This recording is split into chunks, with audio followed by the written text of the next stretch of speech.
What would you do if you suddenly became a millionaire? For Urooj Khan, winning the lottery was supposed to change his life for the better. But just weeks after he hit the jackpot, he was dead. And the most chilling part, his death wasn't natural, it was murder. But let's start from the beginning.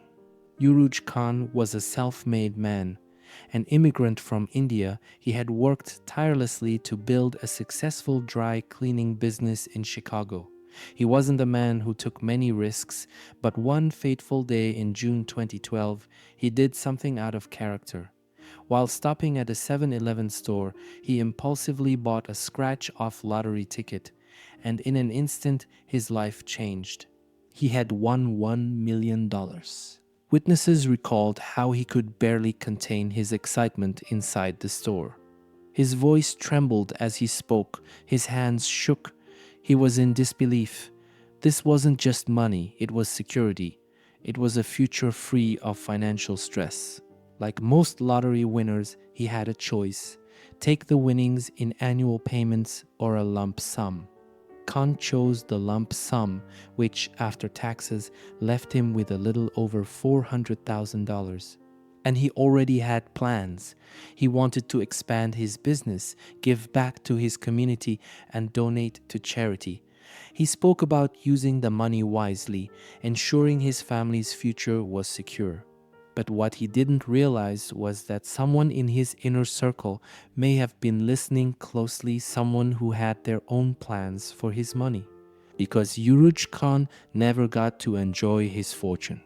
Just a day after receiving his check, he was dead. How does a healthy man collapse and die overnight right after winning a fortune? That was the question on everyone's mind when Urooj Khan suddenly dropped dead in the early hours of July 20th, 2012. He had just finished an ordinary evening with his family. They had dinner together, he went to bed, and then something went terribly wrong. In the middle of the night, Khan woke up in excruciating pain. He stumbled out of bed, gasping for air, his body convulsing.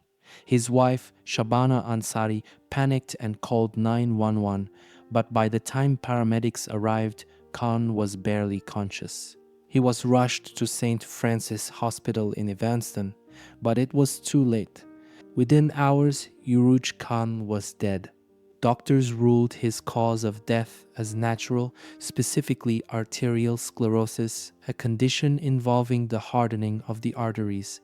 Since there were no immediate signs of foul play, an autopsy wasn't performed, and just like that, the case was closed. But something about it didn't sit right.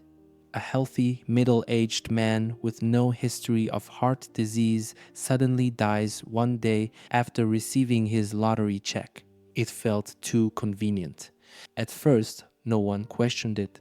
His body was quickly prepared for burial, and within a few days he was laid to rest. But then a single voice of suspicion changed everything.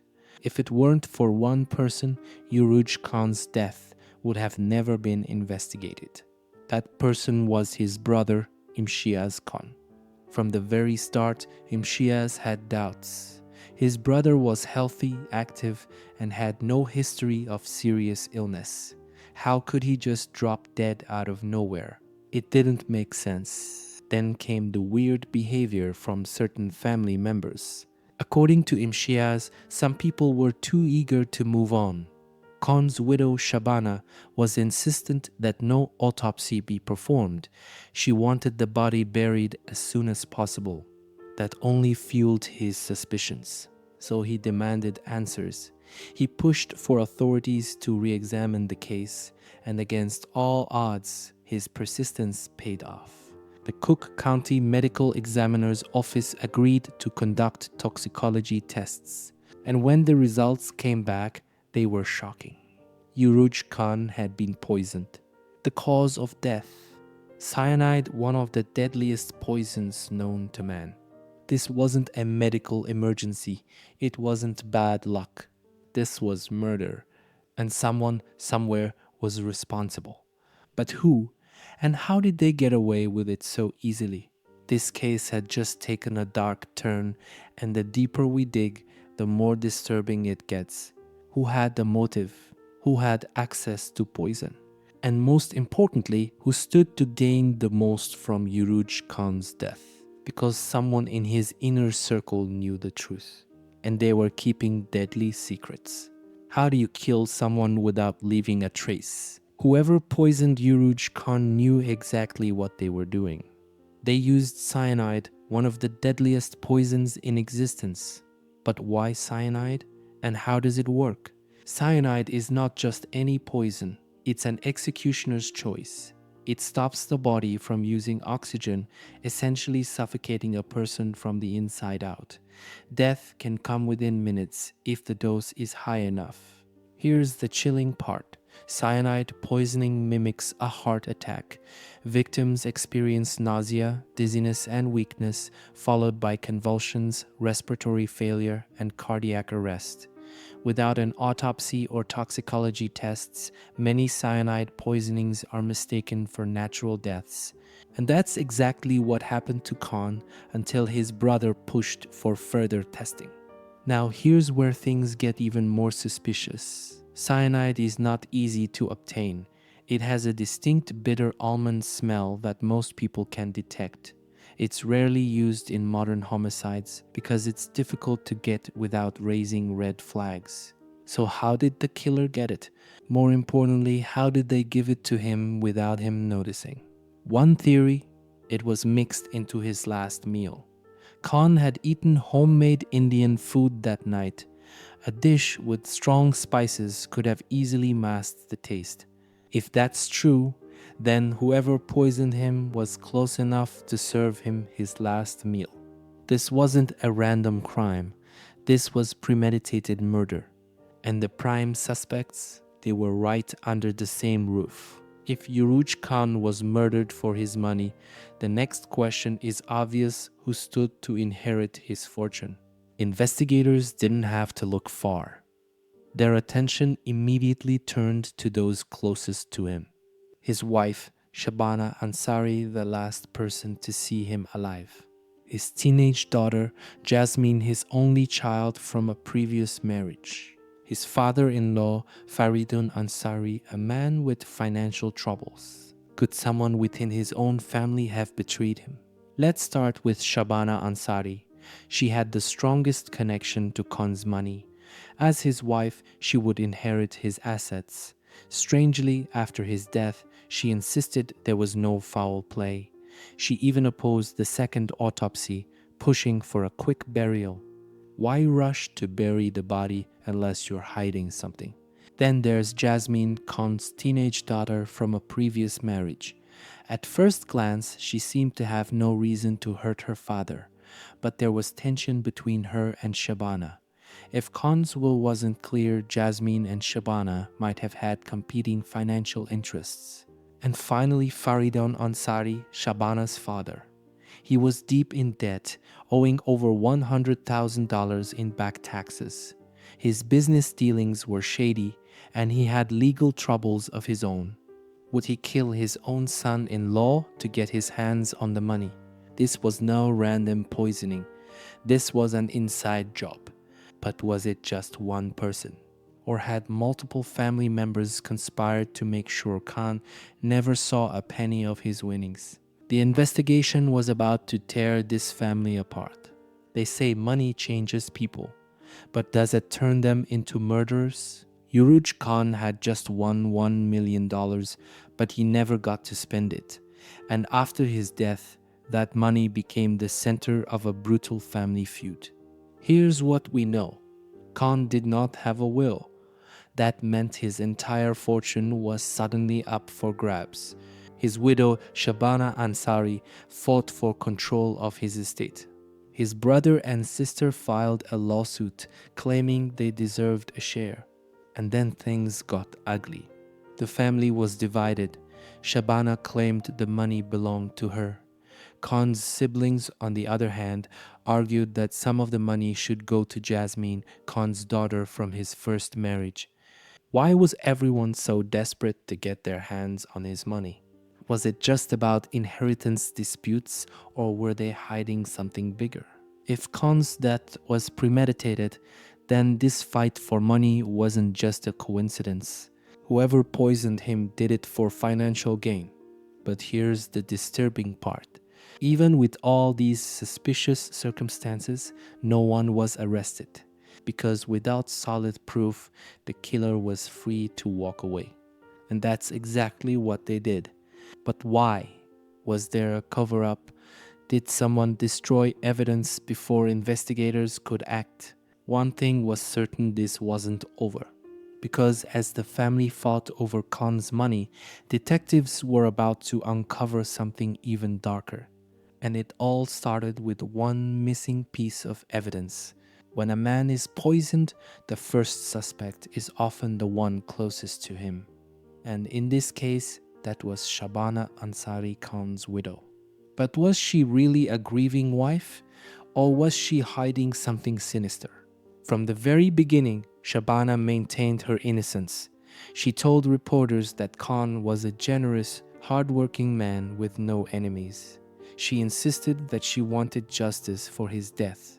But here's the problem: her actions told a different story. She opposed an autopsy. When Khan died, she didn't want further investigation. She pushed for a quick burial even after his brother raised suspicions. Why rush to get rid of the body? She had access to his food. Khan was poisoned during his last meal at home. If cyanide was mixed into his food, then someone in the house did it. She stood to inherit everything. With no will in place, Shabana was the primary beneficiary of Khan's estate. His siblings had to fight her in court for a share of the money. Detectives questioned her multiple times, but she never cracked. She denied any involvement and never admitted to knowing how Khan was poisoned. Still, one thing was clear: she knew more than she was saying. Was she protecting someone, or was she the mastermind behind it all? If she didn't poison Khan herself, did she help cover it up? The truth was slipping through the cracks. But there was one person who might have had answers: Khan's daughter, Jasmine. In the middle of this family battle for money was a young girl who had just lost her father.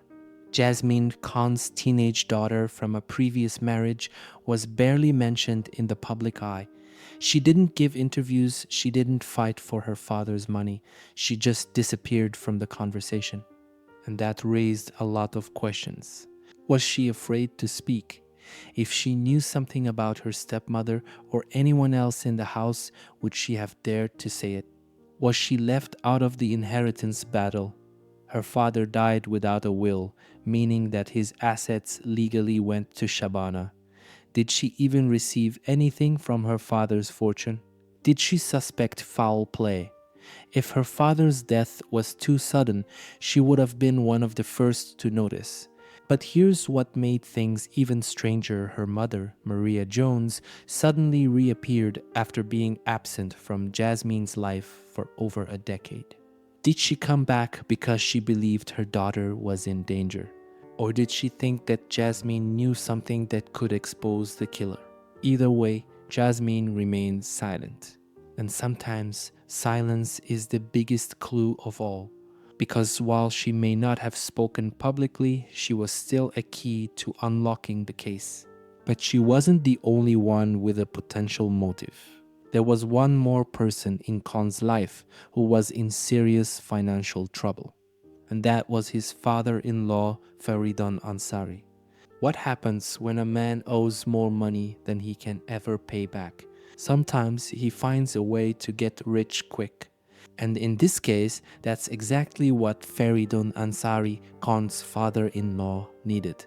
At the time of Khan's death, Feridun was deep in financial ruin. The IRS had placed liens on Khan's residence, demanding over $100,000 in back taxes. And here's where things get suspicious. Did he pressure Khan for money? Khan had just won $1 million. It's possible that Feridun asked him for help and maybe Khan refused. Did he see an opportunity? If Khan was out of the picture, the money would go to his daughter, Shabana, who might have been willing to share it with him. Did he have access to cyanide? As an older businessman, Feridan had connections. If anyone in the family could get their hands on poison, it was him. And there was one more disturbing fact: he had a history of shady financial dealings. Was he simply a desperate man in debt, or was he involved in something much darker? One thing was certain: Urooj Khan's death had made a lot of people rich, and the people closest to him had the most to gain.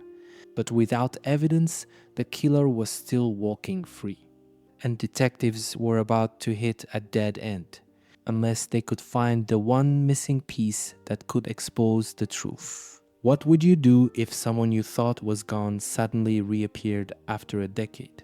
That's exactly what happened when Urooj Khan's ex-wife, Maria Jones, unexpectedly resurfaced after his death, and her timing couldn't have been more suspicious. Maria claimed she hadn't seen her daughter Jasmine in over 10 years and was unaware that she had been living in the United States. This raised several questions. Why was Maria suddenly involved now, after being absent for so long? Did she genuinely care about reconnecting with her daughter, or was she after Khan's fortune? Could Maria's reappearance have influenced the investigation? Her sudden involvement raised eyebrows. While investigators focused on Khan's widow, Maria's reappearance added an unforeseen complication. If she had been estranged from her daughter for so long, why come back now? Was she drawn to the case because of the money Khan had left behind? Or did she believe that her daughter Jasmine was hiding something important about her father's death? Maria's presence added another layer of intrigue. The ex-wife, the daughter, the widow. This wasn't just a murder mystery. It was turning into a family drama full of secrets and suspicions. But no one could prepare for what was about to happen next. Sometimes the only way to find the truth is to go back to the body. With the discovery that Urooj Khan had been poisoned, investigators knew they needed more evidence, and so they made a bold decision: they would exhume his body. This wasn't a move they took lightly. By this point, months had passed since Khan's burial, and his remains had begun to decompose. But detectives hoped that even after death, his body could tell them how the cyanide was administered and maybe even lead them to the killer. The process was grim. Khan's body was exhumed under the supervision of forensic experts, but the results were disappointing. Due to decomposition, no traces of cyanide were found in his tissues or digestive system. The absence of cyanide didn't prove he wasn't poisoned. Cyanide breaks down quickly in the body, leaving little evidence behind. The exhumation raised more questions than answers. If there was no physical evidence left in the body, how could investigators prove beyond doubt that Khan had been murdered? The killer's trail was growing colder, and investigators were running out of time. But there was still one crucial question to answer. Where did the cyanide come from? If cyanide is so rare, how did someone close to Khan get their hands on it? This question became the biggest hurdle in solving the case. Cyanide isn't a substance you can easily buy. It's tightly regulated and usually associated with industrial use, not household access. Investigators explored several theories. An industrial source? Could someone in Khan's circle have ties to a business or industry where cyanide was used? A black market purchase? Was it possible the killer acquired the poison illegally? Homemade cyanide. There are ways to produce cyanide using common chemicals, but it requires knowledge and precision. Could the killer have been someone with scientific expertise? There was also the question of how the poison was administered. Did the killer mix it into Khan's food or drink? Was it slipped into his medications? Or was it given to him in another undetectable way?